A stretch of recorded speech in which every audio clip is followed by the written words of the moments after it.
I stood at the edge of Kelp Forest, staring at the entrance to Camp Coral, the summer camp I had reluctantly agreed to attend. The sun was setting, casting eerie shadows across the old wooden sign that creaked with every passing breeze. I sighed deeply. Why did I let SpongeBob talk me into this? I muttered, clutching my suitcase. The campgrounds looked abandoned.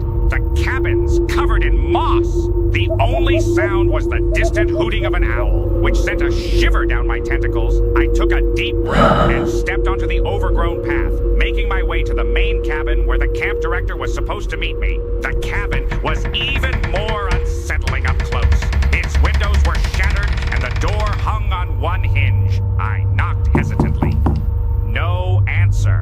Pushing the door open, he stepped inside. The interior was dark and cold despite the warm summer evening. Suddenly, a gust of wind blew through the cabin, slamming the door shut behind me. I jumped, my heart racing. "Hello?" I called out, my voice echoing through the empty cabin. "Is anyone here?" "Welcome to Camp Coral," a voice replied from the shadows. I spun around to see Plankton emerge from the darkness. His eyes were sunken, and his smile was creepy. "I'm Captain Plank, the camp director." I forced a smile. "Nice to meet you. I'm Squidward Tentacles. I'm here for the summer camp." Captain Plank lips curled into a smile that didn't reach his eyes. "Yes, we've been expecting you. Follow me." I followed the captain out of the cabin and down a winding path that led to a cluster of cabins. They stopped in front of a particularly decrepit one. This will be your cabin," Plank said, opening the door with a creak. "Get settled in. Dinner is in an hour." I stepped inside the cabin and looked around. The walls were covered in peeling paint and the floorboards creaked underfoot. A single bunk bed stood in the corner, its mattress stained and lumpy. I sighed and dropped my suitcase on the bed. "This is going to be a long summer," I muttered. As night fell, I made my way to the dining hall. The other campers, a strange mix of fish, sat at long wooden tables, eating silently. The atmosphere was tense, and I couldn't shake the feeling that something was very wrong. "Hey, Squidward!" A cheerful voice called. I turned to see SpongeBob and Patrick waving at me from a table in the corner. Relieved to see familiar faces, I joined them. "How's it going, Squidward?" SpongeBob asked. "Terrible," I replied. "This place gives me the creeps." "Oh, it's not so bad. Patrick said, shoving a hamburger into his mouth. You'll get used to it." I wasn't so sure. As the night wore on, I couldn't shake the feeling of being watched. After dinner, I returned to my cabin, my unease growing with every step. And that night, I was jolted awake by a loud bang. I sat up, heart pounding, and listened. The cabin was silent, but outside, I heard the faint sound of footsteps. I got out of bed and crept to the window, looking out into the darkness. In the distance, I saw a figure moving between the trees, carrying a lantern. My curiosity got the better of me, and I quietly slipped out of the cabin, following the mysterious figure. The figure led me deep into the forest, to a clearing where an old, crumbling building stood. I recognized it from the camp's brochure. It was the old mess hall, abandoned years ago after a fire.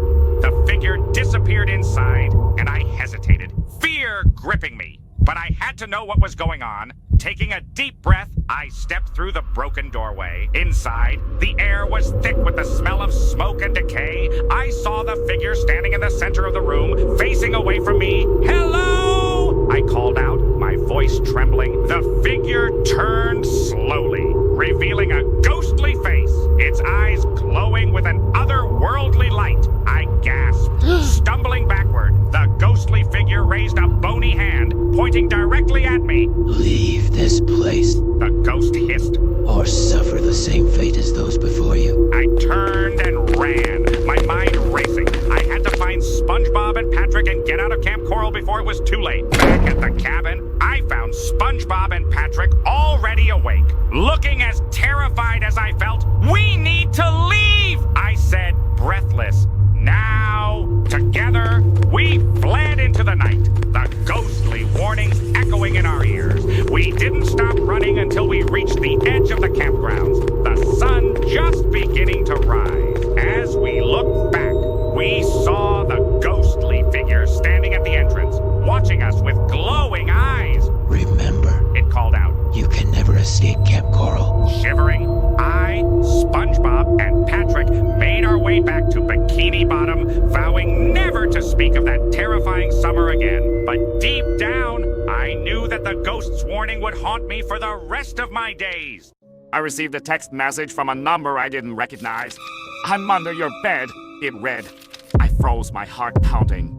I slowly leaned over and peered under the bed. Nothing. Then my phone buzzed again. Wrong house. The new message said, Subscribe for part 2.